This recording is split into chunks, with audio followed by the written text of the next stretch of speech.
being that young and being in the industry and not knowing where to turn, and everyone, telling me they love me and, just turn their back on you in a second. Justin Bieber's past comments about his difficult experience growing up in the music industry are being seen in a new light. The singer's 2020 interview with Apple Music's Zane Lowe has resurfaced amid Diddy's bombshell trafficking case, with Justin tearing up at the time. I have been given custody of him. He signed to Usher. I had legal guardianship of Usher when he did his first album. I did Usher's first album. I don't have legal guardianship of him, but for the next 48 hours, he's with me. So, and we're gonna go full crazy. Because once you get there, the party really starts. Yeah. You know what I'm saying? I got you. I promise you I'm not gonna let you down on this big one. All right, good. Real. Good. Your shoes, your feet are gonna have blisters. You're gonna be dancing so hard. Trying to sleep out so he'll feel too embarrassed to file his lawsuit against Diddy for what Will and Diddy did to him. With Jaden and Justin present. CNN is now speaking about the challenges Justin faced as a young celebrity suddenly thrust into the pressures of Hollywood. For years, fans admired Ellen DeGeneres during the peak of her career as a comedian and television host. When the Ellen DeGeneres Show premiered in 2003, it became one of the first daytime talk shows led by an openly gay host.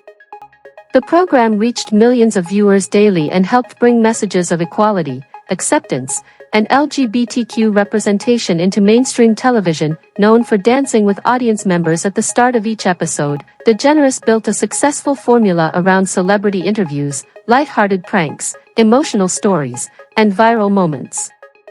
The show became a ratings success and a popular destination for some of the biggest names in entertainment. However, as time went on, DeGeneres' public image began to face increased scrutiny. Critics and former employees alleged that her off-camera behavior differed significantly from the warm and friendly persona viewers saw on television. Some online commentators have also pointed to her past connections with high-profile figures, including Sean, Diddy, Combs and Jeffrey Epstein. They cite instances in which DeGeneres publicly interacted with or spoke positively about Diddy.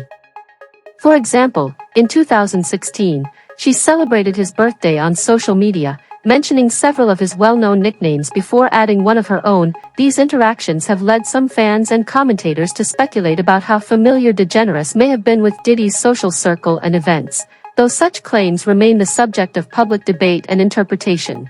Is that going to be a new thing? Are you going to try to be early? Yes, I'm trying to be early. Are you going to be early for my party? Yes, I am. No. No. I have to arrive fashionably late. All right. Not too late, though. Not too late? Not too late, please. What time would you like me there? I'll tell you later. Okay. But not too late. Because, once you get there, the party really starts. Yeah. You know what I'm saying?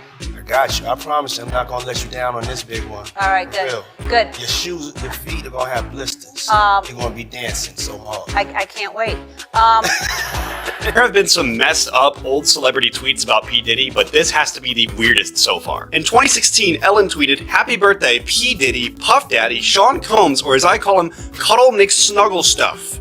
You don't need to know why. I don't want to know why. How is this not deleted yet?" Oh, but I don't know if you saw the Ellen live. Ellen went live, right? Ellen live on what? Like Instagram? Instagram, right? Yeah. And it showed parts of her house, right? And I don't know why, but Ellen's eyes have been really fucking me up so far, but it's different colored lenses. It's really creepy. But all the paintings that are in her house are done by this guy who does I guess certain rituals, satanic rituals. Yeah. And you can see in one of the paintings, there's triangles and shit like that, right? And I read up more about it. Those triangles are the same triangles that they do when they try to summon something. So every time, Ellen has 3 pictures specifically. Yeah. And one, it was so fucked, but in quotation marks, it spells out revenge. Revenge of what though? Revenge. I don't know, but that was part of the picture. I'm Yeah. like, yo, I have a chain that's exactly like that. That spells out revenge. I was like, oh, I gotta throw that shit away. When I came on the show, I was going to be completely honest and expose myself to the world. I stay up till maybe 6 in the morning. I'm back up at 10:30, 11. 6 in the morning? What do you do every night till 6 in the morning? You don't go to clubs every night. No, I make love a lot.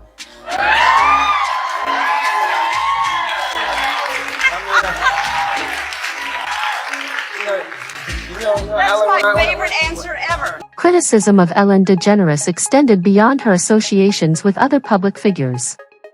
Over the years, some viewers and commentators argued that she occasionally placed guests in uncomfortable situations during interviews. One of the most frequently discussed examples involved Mariah Carey. During a 2008 appearance on The Ellen DeGeneres Show, DeGeneres presented champagne and encouraged Carey to address rumors that she was pregnant. The moment drew significant attention, as Carey appeared reluctant to discuss the topic publicly. Several weeks later, Carey revealed that she had experienced a miscarriage. While the champagne itself had no connection to the loss, critics later argued that the interview placed unnecessary pressure on her to discuss a deeply personal matter before she was ready. The incident has since been cited as an example of the challenges celebrities can face when navigating private issues under public scrutiny. For many observers, the episode raised questions. Let's toast to you not being pregnant. If you're not pregnant, then we should. My goodness. I can't believe Mariah Carey is opening up about this uncomfortable 2008 appearance on The Ellen DeGeneres Show. Why would we toast to that? How about to the future? You can and really... for both of our futures, who knows what they hold? Who knows? All right, go ahead. Okay, cheers. Cheers. The clip of Ellen trying to pressure the singer into drinking champagne as a way to offset pregnancy rumors recently resurfaced on Twitter, following allegations of a toxic workplace environment on the show. People are saying that that you're pregnant. There's rumors. Don't discuss that. All right. Well, you don't have to. No, that's okay. No, honestly, you don't have to answer me. Let's just toast with champagne. Now, in an interview with Vulture, Mariah is addressing that extremely uncomfortable moment with DeGeneres, telling the mag that she's really had a, quote, hard time grappling with the aftermath. I can have some champagne. It's just fattening. So, you can have champagne? That's not champagne because you can't. No, it is. The singer, who married then-husband Nick Cannon about 6 months prior to her sit-down with Ellen, did everything she could to dodge the TV personality's persistence. You want to taste it? I can't believe you did this to me, Ellen. What? No, Are you trying I'm not going to ask you if you're pregnant or This not. is peer pressure. You see what Ellen is doing? This is peer pressure. I was like, why does she keep talking about champagne? At one point, Mariah even claimed it was too early to drink, just before appearing to take a small sip. Go ahead. Okay, cheers. Yes, cheers. It's too early for me. Yeah. I only drink it. I don't know. What are your phobias? Well, I don't like clowns. Okay. And it was a clown too, you saw it? Yes, I did see it. Okay.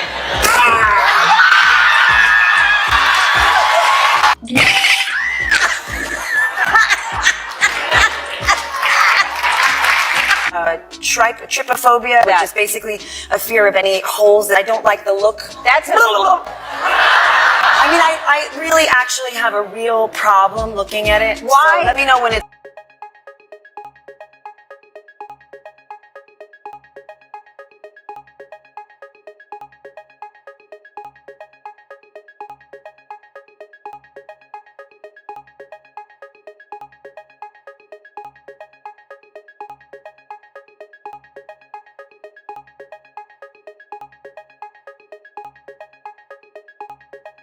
Big changes at The Ellen Show after multiple allegations that it was a toxic place to work. 3 top producers have now, quote, parted ways. But the horror stories keep coming. One guest on the show telling Inside Edition that she was told, whatever you do, don't be funnier than Ellen. She spoke with Jim Murray.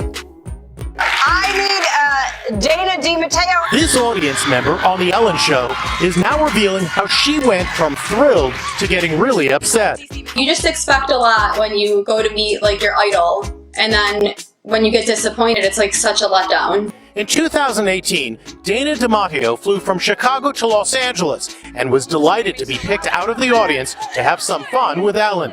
But then she says she was shocked when she was briefed on the comedy bit by the producers. They tell you, you know, you can't be smarter, funnier than Ellen. She's the comedian and the star, not you. Ellen's motto is be kind. Be kind to one another. But Dana says Ellen was actually the opposite on the day she visited. How does the Ellen we see on TV compare to the Ellen you saw when the camera stopped rolling? Totally different.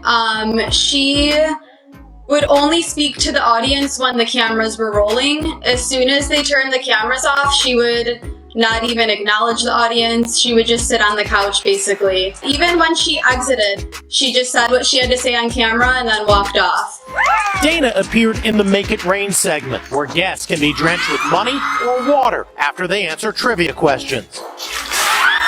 Wet and shivering, Dana says she was treated horribly by producers afterwards. They told us they were gonna give us dry clothes to change into, so they had us like waiting in a hallway by the bathroom.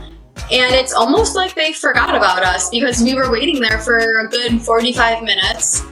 And finally and it was freezing cold. On Monday, Ellen remotely addressed her staff about the current allegations of turning a blind eye to a toxic work environment. She reportedly teared up and apologized, saying she's not perfect, and calling the disturbing allegations of the atmosphere on her show heartbreaking. She also responded to rumors that staffers are not allowed to look her directly in the eye, calling them crazy and not true. Former Ellen Show producer Hedda Muscat doesn't buy Ellen's tearful apology. You can't wake up 17 years later and say, oh, I didn't know, I had no idea. You were part of that. You're the one who knew about it, you witnessed it, you encouraged it. Warner Brothers also announced a major shakeup at the show. 3 top-level producers are out after staffers accuse them of misconduct. They are Jonathan Norman, Kevin Lehman, and Ed Glavin. A photographer caught up with Kevin Lehman today. Kevin, do you think you and the other producers deserve to get fired? He didn't respond, but his attorney calls him an innocent man and popular figure and says he is devastated by being scapegoated. Jonathan Norman has denied all allegations. Ed Glavin has not responded. We reached out to Ellen's representatives and were told they had no comment. Up between Ellen DeGeneres and Rosie O'Donnell is often cited as another chapter in the scrutiny surrounding DeGeneres' public relationships. During the 1990s, O'Donnell was enjoying success with her daytime talk show, while DeGeneres was receiving critical acclaim for her sitcom Ellen. At one point, the two publicly supported one another's careers. However, their relationship reportedly became strained more than 2 decades ago. O'Donnell later described the situation as painful during a September 2022 appearance on Watch What Happens Live with Andy Cohen. Recalling the incident, O'Donnell said that during an interview with Larry King, DeGeneres was asked about her. According to O'Donnell, King remarked that her career had declined after she came out as a lesbian and asked what had happened to her. O'Donnell said DeGeneres responded, "I don't know Rosie. We're not friends." The comment reportedly hurt O'Donnell, who had believed they shared a friendly relationship. The exchange later became a widely discussed ex.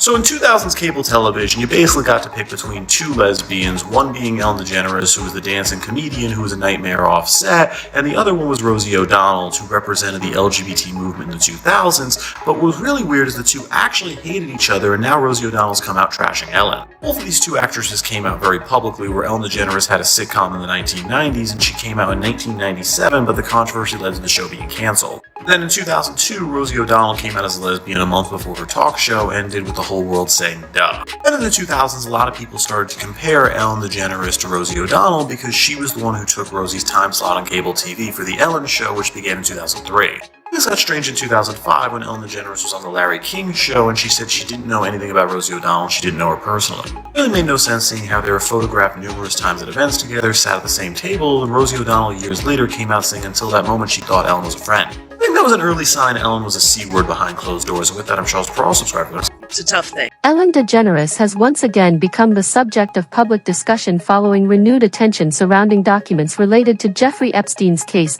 Recent reports have highlighted the release of a large collection of investigative records, including documents, images, and other materials connected to Epstein.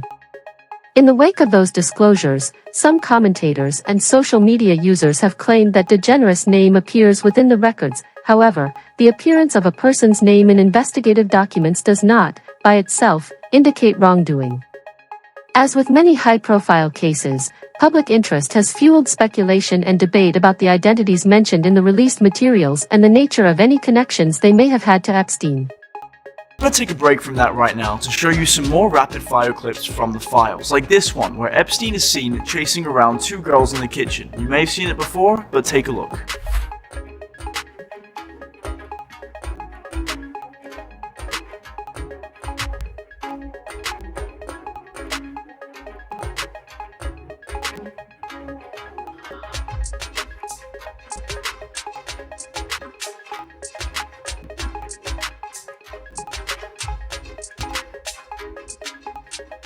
And this one of a redacted individual in what appears to be a bikini modeling.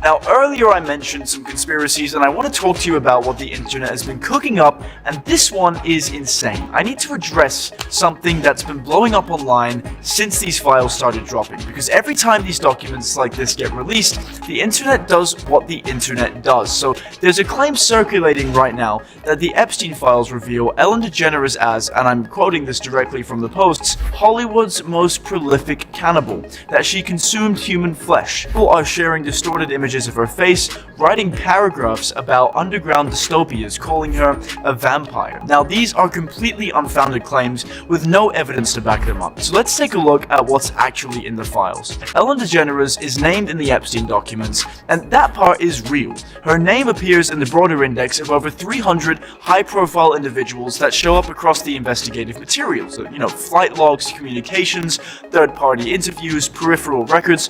But here's the thing that people either don't understand or choose to ignore. So where does Justin Bieber fit into this story? Ellen DeGeneres was a significant presence throughout Bieber's rise to fame. After making his first daytime television appearance on her show in 2009 at just 15 years old, he became one of the program's most frequent celebrity guests. Over the years, Bieber appeared more than 25 times, participating in interviews, musical performances, fan surprises, and promotional segments tied to major moments in his career. In recent years, some fans have revisited those appearances as part of a broader conversation about the pressures and scrutiny Bieber faced during his teenage years and early adulthood in the spotlight. One clip that has gained renewed attention on social media comes from a November 2015 appearance on the Ellen DeGeneres show. During the interview, Bieber was asked questions about his personal life and appearance while promoting his album Purpose. The timing of the interview was notable. Just weeks earlier, private photographs of Bieber taken without his consent while he was vacationing in Bora Bora had been published online. The images quickly became a major media story. During the interview, DeGeneres referenced the incident and displayed a censored version of one of the photos on a large screen in front of the studio audience. For some viewers, the moment has since become part of a larger discussion about celebrity privacy, media boundaries, and the treatment of young stars navigating intense public attention. To go online and see the video that he shot in Iceland. Exploring. Yeah. I can't believe you got in that water. It was so cold. It was like 50 degrees. Look at you. So it's a beautiful video. So if you want to see the whole thing, it's gorgeous. Speaking of you in your underwear, let's talk about the paparazzi shot in Bora Bora. Okay. So you are obviously in a private bungalow. Yep. Back there where you came out from before. I got it. I'm gonna pull my pants because you always do that thing where you show all my pants down and it's really annoying. So I'm gonna, just for you.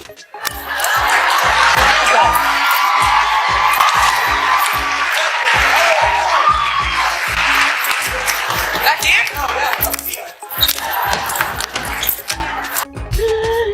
Oh, my baby. My baby. Justin Bieber is here. Bieber. All right. He's new because I said Bieber. His name is Bieber, and one day you'll look back and go, I can't believe she mispronounced his name. You're 15, and you don't even. Your CD is now. People found you on YouTube? Yeah, I mean, I was in a singing competition like a while back. I was 12 years old, and my friends and family that couldn't make it wanted to see me, so I posted those videos on YouTube, and I guess I just got on YouTube, and just for your family to see, and now 80 million hits later, 80 million views. People have been, and then Justin Timberlake and Usher are fighting over getting you, and you ended up going with Usher. Yes. And what did Usher have to say as far as advice for you? Definitely just to stay humble. I mean, that's probably the most important thing. If I just stay humble and stay on the right path, anything's as possible. Exactly, because you have the talent, you have the charisma, you're just as cute as you can possibly. You couldn't be cuter. Thank you. I mean, you may be peeking right now. Be careful. Another aspect of the story that has drawn attention is Justin Bieber's early association with Sean Diddy Combs. During the early years of Bieber's career, his interactions with Diddy were often portrayed publicly as part of the music industry's mentorship culture, with established figures helping guide emerging talent. Bieber's connection to Diddy dates back to his teenage years, shortly after he entered the entertainment industry. Public appearances, interviews, and videos from that period show the two spending time together and participating in industry events. Diddy also introduced Bieber to influential figures within the music and entertainment world. For a young artist experiencing a rapid rise to global fame, access to prominent industry circles and established executives represented opportunities that few newcomers receive. As a result, Bieber's early relationship with Diddy has become a topic of renewed public interest, particularly as fans and commentators revisit the environment surrounding his introduction to the entertainment business. What's up, man? You good? I'm good. How are you? All right, young brother, everything's good? Selling out arenas and everything? Starting to act different, huh? You ain't been calling me and hanging out the way we used to hang out. Well, I mean, you try to get in contact with me, through all my, partners and whatnot. But you never really got my number, so. Right, okay. My number? Yeah. Tell you my number. Yeah. It's 555. Yes. You need some water. No, I don't know if guys have noticed this. Like a lot of ladies drink water at parties. They just, so you have. If you don't have what they need, they're gonna leave. Right. Gotta keep them there. Right. You need locks on the doors. It is sounding kind of dangerous now. It's a little kinky, but rock with me. But just check it out. You need a lot of heat. You mean that physically the place has to be hot? You don't have no air conditioning. No air conditioning. Why is that? Heat affects the alcohol, and it also affects everybody gets a little bit more comfortable and loose. Builds up a nice little sweat. That just sounds disgusting. What are you doing? Every video like this that reemerges has people horrified. And to make matters worse, it was revealed in a new lawsuit that Diddy is facing allegations of abusing children as young as the age of 9 by promising to launch their careers in the entertainment industry. Apparently there's over 120 accusers, including 25 minors, and that leads to why so many people are looking more closely at Diddy's seemingly close relationship with a very young Justin Bieber. Usher played a pivotal role in Justin Bieber's rise to stardom, serving as both a mentor and an influential supporter during the early stages of his career. However, in recent years, renewed attention has been paid to Usher's own experiences as a young artist in the music industry. In past interviews, Usher recalled that when he was 14 years old, music executive L.A. Reid arranged for him to spend time with Sean Diddy Combs in New York as part of an effort to expose him to the business side of the entertainment industry. Reflecting on that period later in life, Usher suggested that his age limited his ability to fully understand everything taking place around him at the time. As fans and commentators revisit those interviews, some have drawn comparisons between Usher's early experiences and Justin Bieber's introduction to the industry. Those discussions have fueled broader debates about mentorship, power dynamics, and the challenges young performers can face while navigating the entertainment world. Alright, Usher, Justin Bieber, Diddy. This is how they all connect. When Usher was super young, he got signed to a guy named L.A. Reid, this famous music executive. Usher then loses his voice. L.A. Reid wants to help him, get back on track, so he sends him over to this guy named Puff Daddy. And as you can imagine, Usher had a problem. He just didn't know it yet. See, Puff Daddy was this up-and-coming music executive who could really turn someone into a star. He put them through this thing called Flavor Camp. And during Usher's term in this Flavor Camp, he lived with Puff. And in Usher's words, he would see questionable things. He said at any given time, you can open the door and see a bunch of random people playing Netflix. He said he would be up all night partying when all he really wanted to do was go to the studio. And this is when people speculate that Diddy did something to Usher. Now, I need you to listen to me. I'm going to give you the evidence as to why people believe this. But until you hear words from Usher, Diddy, Justin Bieber, nobody knows anything. All right, so Diddy and Usher are in an interview with Kevin Hart. Diddy said, "Hey, yo, pause. When Usher used to live with me, we used to wrestle for frosting." Moved to New York City. and I lived with Sean Puffy Combs for a year. That's the crazy thing. Now, that was L.A. Reid's idea, right? We're sending you New over York to City. something called Puffy Flavor Camp. There you go. To learn some... Flavor Camp? Yeah, Flavor that's what it Camp. was called. And you're going to go to Puff Daddy's. He's going In the 90s, do you understand what that's like? Puffy's place was like just filled with chicks and orgying like nonstop, right? No, not really. I Come mean, on. but there, hey, it was curious. I got a chance to see some things. Yeah, but you were 13. What were you I seeing? went there to see the lifestyle, Right. And I saw it, and it was, but I don't know if I could indulge and understand what I was even looking at. It was pretty wild. It was, So nobody it was tried to, some woman didn't come along. I didn't say that. Okay. I didn't say that. What I did say is that there were very curious things taking place, and I didn't necessarily understand it. Biggie Smalls was there. Biggie Smalls was there. Lil' Kim, Craig Mack. All these people are hanging around. Yeah, man. Faith Evans. And your Jodeci, parents were Mary okay? J. Blige. They ain't nothing about this shit. Oh. I was having a good time. You know what I mean? Does he have you doing any chores? Are you doing dishes at all? I mean, to keep you humble somewhat? Or are you just like, could you stay up till 4 a.m. with them and party? I mean, I could. I actually stayed up longer than them. And do you have money? What's going on? I mean, I had like per diem. Yeah. I had like, What like a a living. life. Yeah, it's pretty crazy. 14 years old. You're a dad now. Would you ever send your kid to Puffy Camp? Hell no. And the damage from all of it didn't just disappear. The trauma from this pattern continued to show up in Justin's mental health and substance use for years, and in many ways, it still does. Right about now, it's time for the entertainment news. Let's start off with this one. Justin Bieber opens up on mental health. Canadian pop star Justin Bieber is opening up once again, and this time is stating it as it is. In a deeply vulnerable Instagram post, the 31-year-old singer poured out his heart about how mentally and emotionally drained he feels. He wrote, and I quote, "The more I try to grow, the more self-focused I am becoming, and it's exhausting. I'm tired of thinking about myself," end quote. Justin also shared about the pressures of healing, revealing that constant expectations to fix himself have only left him feeling frustrated and exhausted. "People keep telling me to heal. Don't you think if I could have fixed myself, I would have already? I know I am broken. I know I have anger issues," he wrote. He added, and I quote, "I tried to do the work my whole life to be like the people who told me I needed to be fixed like them. It just keeps making me more tired and more angry. The harder I try to grow, the more focused on myself I am," end quote. Justin Bieber, however, ended the post with a powerful nod to his faith, saying, "It's only Jesus who keeps him grounded and gives him purpose," writing, and I quote, "Jesus is the only person who keeps me wanting to make my life about others. I'm exhausted with thinking about myself lately, aren't you?" End quote. All of this is coming after the singer shared a tense conversation with an unnamed friend on his Instagram page, writing, and I quote, "My anger is a response to pain I have been through. Asking a traumatized person not to be traumatized is simply mean. This friendship is officially over, blocking you now," end quote. Justin Bieber later posted a video shaking his head, writing, and I quote, "How I feel about you, and urge followers to stop asking if it's okay," writing, "Your concern doesn't come off as care. It's just oppressive weirdo," end quote. The outburst came on Father's Day, his first since welcoming son Jack Blues Bieber with Hailey in 2024. While Hailey didn't post publicly, Justin appeared to enjoy several gifts including luxury items. His final post of the day is selfie caption, "I am a dad that's not to be blipped with." Yeah, Justin Bieber has been on a roll lately.